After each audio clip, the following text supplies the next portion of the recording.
you have 5 apples and 5 orange in a jar, the chance of you getting an apple on the first trial is always 50%.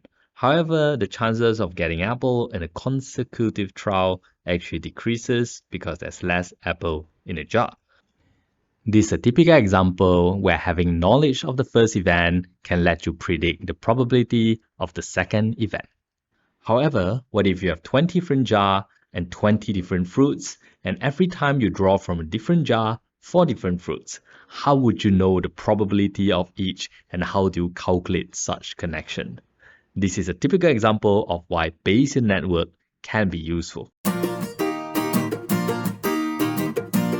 Today we'll be talking about Bayesian network. Specifically, I'm going to do a short introduction to Bayesian network. What can it be used for? When is it good for? Then I'm going to show an example Bayesian network of dysnomia prediction in R and how we actually understand the whole thing with an interactive app on the website. And we're going to do 2 examples where the first one is a customer service modeling from one of the train station. And the second one is actually ICU scheduling and pneumonia patient handling in a certain hospital.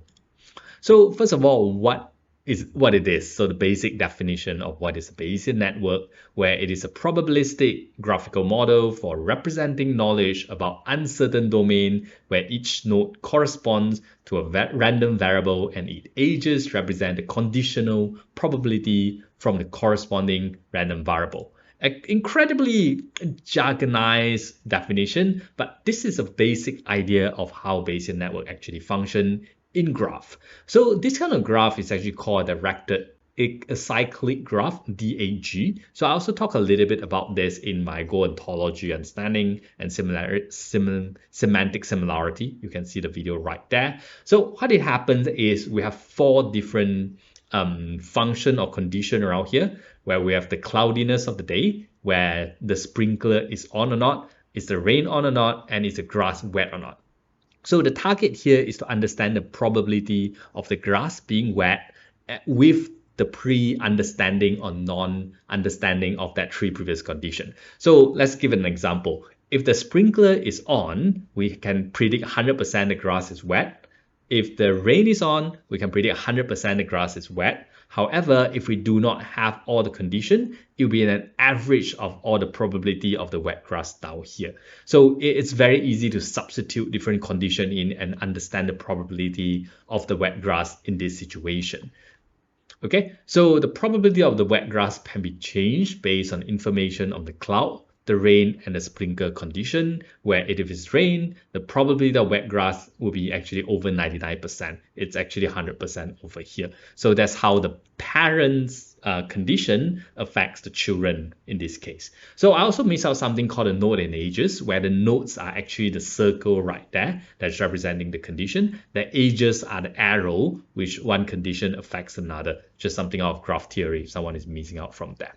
Okay, so a little bit of jargons when we talk about it later is called a conditional probability tables, which is actually what we have shown you just now about this. Is the probability of an event happening based on the probability of happening on the previous condition or the knowledge of the previous condition. It's nothing more but like a probability table basically. So the other one that some article might actually swap it as a synonym is called degree of belief, where degree of belief is actually just called a probability. Some jargons around here and all that.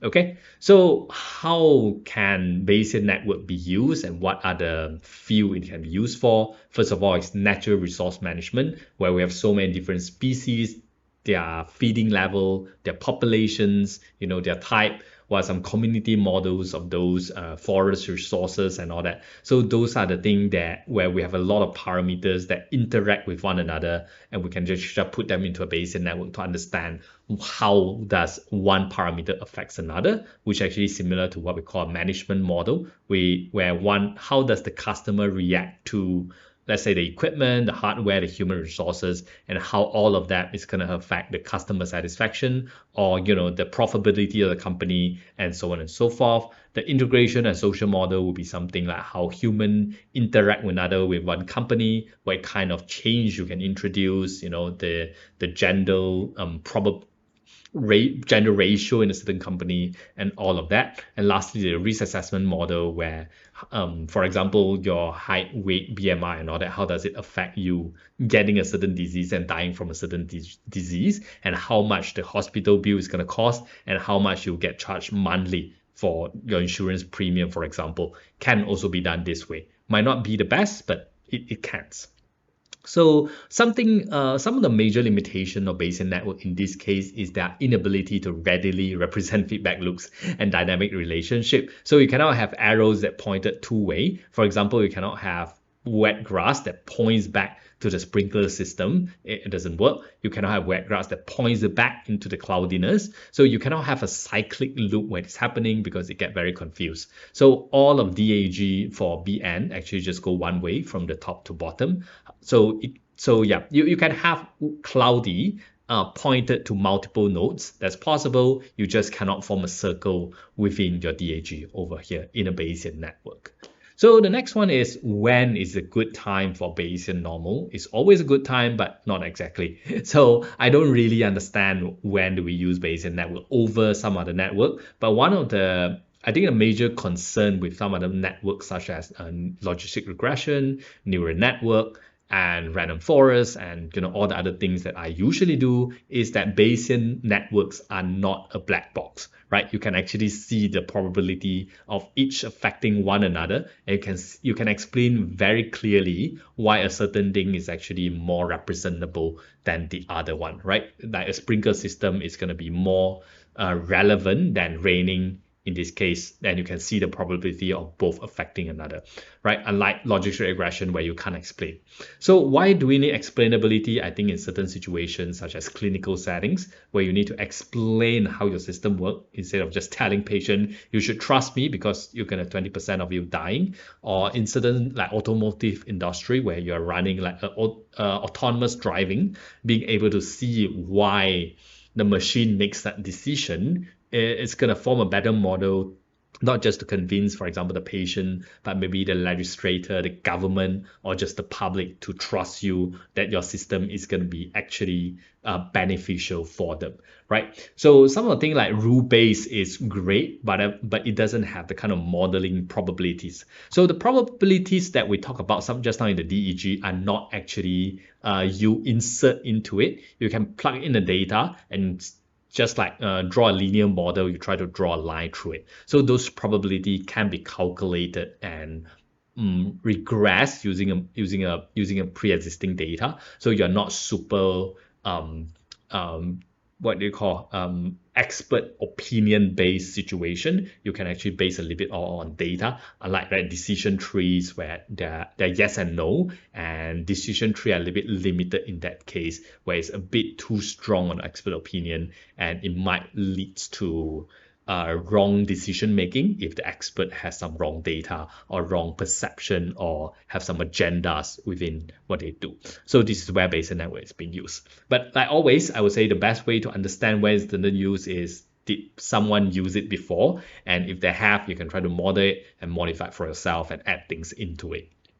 Okay, so we're going to go for an example on the cause of dysnomia. I'm not going to pretend I can pronounce this word. It's the shortness of breath where it's very hard to breathe for the patient. So it can be due to many things. So if a patient comes into your hospital with a shortness of breath, how can you diagnose whether it's a tuberculosis, whether it's a lung cancer or bronchitis, or none of them or all of them? So what are the probability of each happening, provided you can do, for example, X-ray, or you have the medical history, and so on and so forth. So one other factor when this study is being done, this is done like 20, 30 years ago, is a recent visit to Asia increases chances of tuberculosis. I don't know why this data is there, but this is just where they collected it. Okay, so the next one is smoking is known to be a risk factor for both lung cancer and bronchitis. So you can see that there are multiple factors: dystomia, tuberculosis, lung cancer, bronchitis, visit to Asia, smoking, and chest X-ray. So these are the different nodes that we want to do, and we want to know how they affect one another. So this is a simple BN after modeling in R. Actually, let's just go to R right now to see how we can actually generate this model and how actually one affect the other. Okay, so you can download this code script directly from my GitHub page, which I'll put it in the video description down below. But you have a very simple code based on the two websites that are listed right here. So you should also go to the original website and see. So this RMD, so first thing is always just aesthetic, nothing much. But we're going to use something called bnlearn in the package. So if you don't know how to install a package in RStudio, just go to package, press install, and you should be able to just type bnlearn and actually just install this directly from CRAN. Okay, this is not a package from Bioconductor. So I've also included some simple description and some useful thing in their in the introduction to Bayesian network, but it's useful in this case three things: noisy data, missing data, and sparse data. But they're not super general to be only used for this three, because there's some other way that's is doing it better. Okay, but the most important thing that they're not a black box. Okay, so let's actually take a look at how it is in action. So the first thing is actually just get a data set called Asia. So I believe it's specifically done from people from coming back from Asia and understand their shortness of breath in that certain city, where you can see here we have 8 different variables. So 8 different variables actually represent all this thing, the shortness of breath, tuberculosis, bronchitis, visit to Asia, and so on and so forth. Some of the possible factors that might affect that shortness of breath, and in the 8 different what is that called, columns with a yes and a no. Not a great way to represent. You should put it 1, 2, 3 for like lung cancer and so on. But this is just to make things a little bit simple. So the original article, so the original data set from bnlearn only use a single character here to represent, which is why the first thing I do is to just add in the column name and then actually just add in another, oops, I forgot to include my library. So is to add in the column name into the data frame so that it's easier to understand. You can see now there's full column name right there, and I'm going to change it to a data frame just in case. I actually run something called a hill climb functions. So this will actually automatically generate the relationship between the parameters we have over there. However, because this is a well done study, we can do a little bit of expert opinion and actually try to change the relationship a little bit, because we know that a visit to Asia increased their tuberculosis in these particular studies. Okay, so what we do is actually we use a model to network function where we can actually try to specify the relationship. So how does it work is that if you look at here, visit to Asia is alone, means that it doesn't have anything that is pointed to them.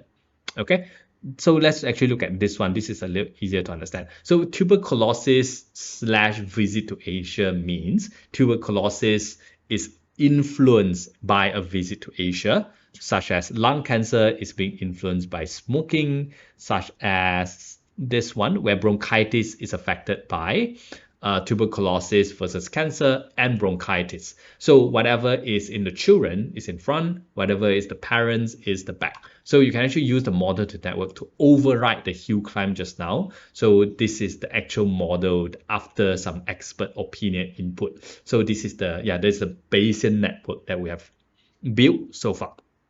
Okay, if you're still following, let's actually move on. So the next one is actually fit the model we have, the model we have built just now to our data. So this will be you can understand it as like a linear model where you have data point, data point, data point. They try to draw a line through it and give you a gradient. So in this case, the gradient here is their probability, and this will actually give you a proper gradient for each of these ages over there for another. So for example, how does a visit to Asia increase their chance of tuberculosis? You know, is it like 1% to 3% or 5%? So you try to find that percentage based on the data you have fitted in.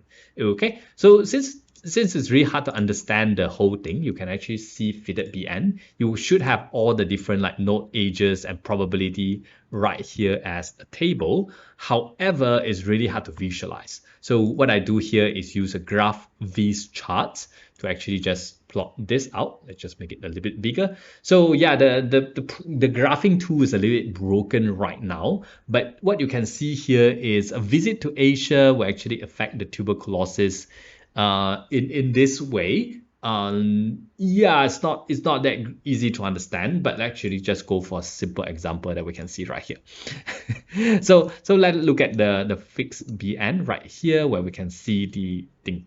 Okay, so if you can see on the bottom right here, without bronchitis and with the bronchitis, we can increase the risk of smoking from 0.3 to 0.71. If you know the person have bronchitis, there's a much higher probability the person is actually smoking. That's how it actually trying to say, or the other way around. I believe it's another way around. No, yeah, the other way around. So if we know the person is smoking, it's going to increase their chances of bronchitis from 0.28 to 0.71 and so on and so forth. Okay, so there's not like a super intuitive way to represent things, understand things, but what we usually do is, oh, actually, yeah, I did this right here. So yeah, so parameters of tuberculosis right there, where you have tuberculosis. So if you have a visit to Asia, right? So you're going to increase your chances of having tuberculosis from 0.008 to 0.04. So if you have visit to Asia, it's going to increase the chance of you getting a tuberculosis. That's how it is trying to do. Okay, so again, you can actually print it out the individual parameters, which I don't find super useful. And the next one will be usually what people use, which is the CP query. So if you have an event where the person is smoking, what are the chances of a person not getting bronchitis and getting bronchitis? So again, it's the same concept of what we do just now. If the person is smoking, the chances of it getting bronchitis will increase from 0.27 to 0.72. So similar event, similar situation, if you have tuberculosis, there's a much higher chance, if you have tuberculosis, you have a much lower chance that you have dyspnea, where you if you don't have tuberculosis, it is much more likely that you have the shortness of breath. Okay, so so something like that. So it doesn't make a lot of sense right here, and I don't think R has a very great way of representing Bayesian network in the current tools that we have. But it's just helping to understand that it can be done in R, but how it actually can be understand much easier, it is web app right here, which is why I included it inside the video. Okay, so for those that are confused about R, this is actually what happened. So let's just have a look. If the person has without any understanding of the patient, these are the probability chart. So for example, the person will have 43% they have a shortness of breath, and 56% it doesn't have. However, if the person has visited Asia, you can see that their probability of having tuberculosis increases from 1% to 5%, right? So if we also know that the person has visited Asia and tuberculosis, you can see now it significantly changes their probability of having that shortness of breath. Same thing if you can just adjust whatever the thing, like if you have, for example, if they have the shortness of breath, there's a 63% chance they're smokers, and if they don't, you can see that there's only like 33% they're smokers. So even though the arrow doesn't go both way, you can actually understand your previous, what is that called, the previous probability of previous event if you have the final event. So everything here most likely affects every other on the whole modeling, and you can actually understand one parameters and how it affects all the other parameters through a network right here. So for example, if I have X-ray result that is normal, you can see that increase the chance of that being smokers from 50% to 68%, increase their lung cancer from 5% to 48%. And these are all the things that we can actually very easily look into when we look at Bayesian network. So that's all theory and it's fun and short. However, how do we actually use it in real life? So these are the two papers that I found on the internet, which are kind of a representation of how Bayesian network can be used. So the first one is Bayesian network-based customer satisfaction model, a tool for management decision in railway and transport. So as compared to what we have just now, this is a lot more complicated, including a lot more factors. For example, you have carriage, station facilities, station factors, passenger factors and so on, and how it strongly or weakly affect the holistic component, journey component, and eventually the customer satisfaction. So I believe the thickness of the arrow actually represent the percentage of how it affects the other. So you can see that the CBD facilities here strongly affect the station facilities compared to the suburban one. And you can also see that the frequency of the train affects the service factor a lot more than the safety. And lastly, the affordability and the helpfulness of staff also affects the passenger factors a lot more than respect for passenger. So we can actually see very clearly as a station manager or like a company that owns this station, all the thick arrows are something that I need to be focusing on because they can affect my customer satisfaction strongly compared to another. So if I compare journey component to holistic component, the journey component has a much stronger effect to satisfaction, similar to the station facilities and CBD facilities and station CBDs. So this will be, the thick arrows will be some point that as a station manager I can focusing on to increase my customer satisfaction without spending too much money. So similar to what we showed just now. So you can also model what we have just now. Instead of using arrows, we can also use like percentage and the what is called the condition probability tables to understand the impact of one towards another. Okay, so that's the first example. The second example is computer-assisted decision support for diagnosis and treatment of infection disease in intensive care unit. So we do not have unlimited supply of ICU. Who should go in first based on what criteria? It's now dependent on doctors, like doctors just choose people. So sometimes doctors don't have enough sleep, so they make mistakes. So a Bayesian network is supposed to help them to make decision by just giving them the data that they have. Right? For example, a person that have pneumonia, there can be many possible reasons, such as what kind of bacteria do they have? Is it weak bacteria, strong bacteria? Do they need ventilators? Do they need like a strong antibiotic or not? All this thing actually will be part of the consideration on whether we goes into hospitalization or not, and how. So yeah, this is basically the whole model that try to do that. I also don't try to pretend that I understand how this model works, but looking at how we understand Bayesian model just now, you can understand the effect of all this thing and how does it affect the signs and symptoms of the patient, for example, and how the sign and symptom of that affects the probability of like the sustainability, the previous antibiotic expiration, and so on and so forth, and to help them to actually make decision on what should I do with this. If I have 5 patients, which one is going to survive and which one I'm going to go towards into. Okay, so I also found another good example here by Serena Hamilton about some good practice of Bayesian network, which you can actually try to understand how to actually make your own besides just basing on this video, because we only just scratched the surface for this for the Bayesian network, and there's a lot more thing that you need to understand. Okay, so just one last summary. Bayesian network are probabilistic graphical model for representing knowledge about uncertain domain where nodes correspond to random variable and the edges represent a conditional probability for the corresponding random variable. And I will say that you should go to the live demo and actually try to understand if you have certain knowledge about certain people, what could be the immediate action that you can do, and and also understand how does each of these factor affect another. And that's basically how Bayesian network can be used in the real world, clinical, and theoretical settings in a lot of conditions. So that's all I have to say for this video. I want to say thank you for watching, and if I do say anything wrong, do put a comment down below and actually try to help people to understand more about this topic as well as myself. Okay, that's all. Bye.